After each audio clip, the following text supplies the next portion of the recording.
నందమూరి తారక రామారావు గారు ఒక పేరు ఒక వ్యక్తి కాదు, వారు ఒక సంచలనం అని చెప్పి మనందరికీ తెలుసు. ఏ రంగంలో కాలు పెట్టినా కూడా ప్రపంచనాన్ని సృష్టించినటువంటి మహనీయులు వారు. చలనచిత్ర రంగంలో 320 సినిమాలకు పైగా వారు నటించి రాజు నుండి నిరుపేద వరకు, దేవుడు నుండి రాక్షసుడి వరకు, నాయకుడి నుండి ప్రతి నాయకుడి వరకు ప్రతి పాత్రలో జీవించి ఈరోజు తెలుగు ప్రేక్షకుల హృదయాల్లో చెరగని ముద్ర వేసినటువంటి వారు.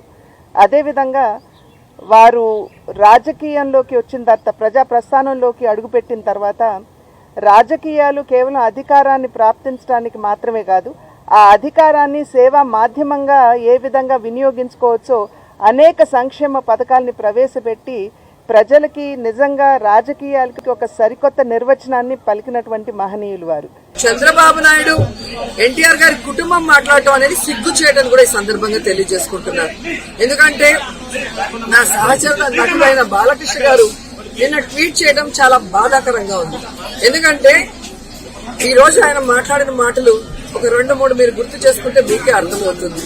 ఎందుకంటే విశ్వాసం లేని కుక్కలు మొరుగుతున్నాయన్నారు. ఎవరికండి విశ్వాసం లేదు? నీకు పిల్లనిచ్చి, నీకు ఎమ్మెల్యే సీట్ ఇచ్చి, నీకు మంత్రి పదవి ఇస్తే చెప్పులేసి వెన్నుపోటు పొడిచి పార్టీ లాక్కున్నా మీకా విశ్వాసం లేనిది? మీకు అడ్రస్ ఇచ్చి, మీకు ఆస్తులు ఇచ్చి, మీకు పెళ్లి చేసి చదువులు చెప్పిస్తే తండ్రికి అన్నం కూడా పెట్టలేని వాళ్ళు మీరు విశ్వాసం లేని వాళ్ళ, మేము విశ్వాసం లేని వాళ్ళ? మాకేం చేస్తారు చెప్పండి. అలాగే రెండోది ఆయన మాట్లాడటం ఇంకా అసలు నాకు ఎంత కోపం వచ్చిందంటే అంత కోపం వచ్చింది. పంచభూతాలు చూస్తున్నాయి అవి వదలవన్నారు. అంటే ఏంటి ఉద్దేశం? ఎంత నెగటివ్ గా మాట్లాడుతున్నారు. అంటే ఆ పంచభూతాలు వెన్నుపోటు పొడిచి పార్టీని లాక్కొని, ఆ పార్టీ ఫండ్ మొత్తం లాక్కొని, అసెంబ్లీలో మైక్ లాక్కొని బ్రతికుండగానే ఎన్టీఆర్ గారు చంపేసిన చంద్రబాబు నాయుడిని ఏమి చేయవా పంచభూతాలు? ఈ రోజు చంద్రబాబు నాయుడు కింద ఇంకా తొత్తులుగా ఎందుకు బతుకుతున్నారో మాకైతే అర్థం కాలేదు. మీ నాన్న చనిపోయే ముందు ఎంత కుమిలిపోయాడు, ఎంత క్షోభకి గురయ్యాడు. మరి మా బ్లడ్ వేరు, మా బ్రీడ్ వేరు అని మీరు డైలాగ్ చెప్తారు కదా. మరి మీ నాన్నని బతుకుండగానే చంపేసిన ఆ చంద్రబాబు నాయుడిని మీ బ్లడ్ ఏం చేయదా, బ్రీడ్ ఏం చేయదా అని నేను అడుగుతున్నా. ఇక పురంధేశ్వరి గారు అయితే మరీ ప్రజలు అసలు చరిత్ర మర్చిపోయారనుకుంటుందేమో. తన భర్త ముఖ్యమంత్రి అవుతాడన్న ఆశతో ఆ రోజు చంద్రబాబు నాయుడికి మద్దతు ఇచ్చి తన తండ్రిని వెన్నుపోటుకి గురి చేసి ఆయన చావుకు గురయ్యే విధంగా చేసింది పురంధేశ్వరి మేడం కాదని నేను అడుగుతున్నా. ఏ కాంగ్రెస్ అయితే వ్యతిరేకించారో ఎన్టీఆర్ గారు, ఆయన కూతురై ఉండి రాజకీయ లబ్ధి కోసం కాంగ్రెస్ లోకి వెళ్లి సెంట్రల్ మినిస్టర్ అయింది మర్చిపోయావా? ఈరోజు కాంగ్రెస్ జీరో అయిపోయింది కాబట్టి ఆంధ్రప్రదేశ్ లో 2 తెలుగు రాష్ట్రాల్లో వెంటనే బీజేపీలోకి జంప్ అయ్యావు.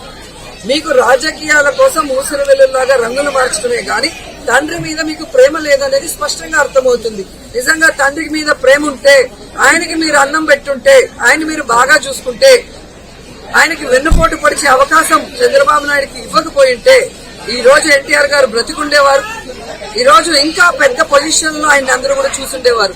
దగ్గరుండి ఆయనకి వెన్నుపోటు పొడిపించి ఆయన చావు కారణమైన మీరు దయ్యాలు వేదాలు వల్లించినట్లు వైఎస్ఆర్సీపీ వాళ్ళని మాట్లాడటం అనేది కరెక్ట్ కాదని కూడా ఈ సందర్భంగా తెలియజేస్తున్నాం. అండ్ వైఎస్ఆర్ గారు 100% వైద్య రంగంలో విప్లవాత్మకమైన మార్పులు తీసుకొచ్చారు. ఆరోగ్యశ్రీకి సృష్టికర్త, పేదవాడి ఆరోగ్యం గురించి ఆలోచించి వాడు అప్పుల పాలు కాకుండా ఆరోగ్యాన్ని అందించడమే కాకుండా ఈ రోజు 4 అడుగులు ముందు వేసి జగన్మోహన్ రెడ్డి గారు భవిష్యత్తులో కరోనా లాంటి ఇంకొక వైరస్ వచ్చినా ప్రజలు ఇబ్బంది పడకుండా సూపర్ స్పెషాలిటీ హాస్పిటల్ కట్టాలని నిర్ణయం తీసుకున్నారు. మెడికల్ కాలేజీలు తీసుకొస్తున్నారు. అన్ని పిహెచ్సిని రెన్యువేట్ చేయడమే కాకుండా ఈ రోజు ప్రతి సచివాలయ పరిధిలో వెల్నెస్ సెంటర్లు కూడా తీసుకొస్తున్నారు.